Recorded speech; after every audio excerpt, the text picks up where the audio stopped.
আসসালামু আলাইকুম। জীবনের রং কুকিং অ্যান্ড ব্লগস থেকে আমি পপি হাসান আজকে একটি দুই বাংলার জনপ্রিয় পানীয় নিয়ে আসছি, যেটা হচ্ছে পহেলা বৈশাখে প্রায় বাংলার ঘরেই খাওয়া হতো আগের সময়।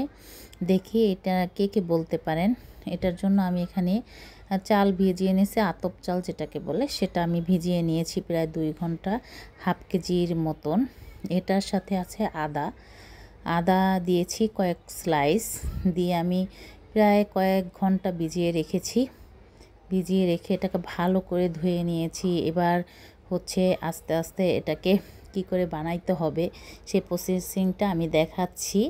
আমি ব্লেন্ডার জারে নিয়ে নিলাম আদা এবং চাল। এটার সাথে এখন মিক্স করব ডাবের পানি। আমি ডাব কেটে তারপরে পানি রেডি করে রাখছিলাম, পানি দিয়ে দিলাম। এর সাথে দিয়ে দিব পরিমাণ মতন চিনি। তাল মিশ্রি দিলে বেশি ভালো হয়, আমার কাছে ছিল না। আর নারকেল কুড়িয়ে আমি ফ্রিজে রেখেছিলাম একটু ঠান্ডা করার জন্য, সেটা ঠান্ডা হয়ে গিয়েছে। সেই নারকেলটা আমি দিয়ে দিলাম, দিয়ে এখন আমি ব্লেন্ড করে নিলেই আমার পানীয়টা রেডি হয়েছে। ব্লেন্ড করে নিয়েছি, একেবারে সুন্দর হচ্ছে, না ঘন না পাতলা, এরকম একটা স্ট্রাকচারে করতে হবে। এটা বরিশাল অঞ্চলে খুব জনপ্রিয়, খুবই জনপ্রিয়।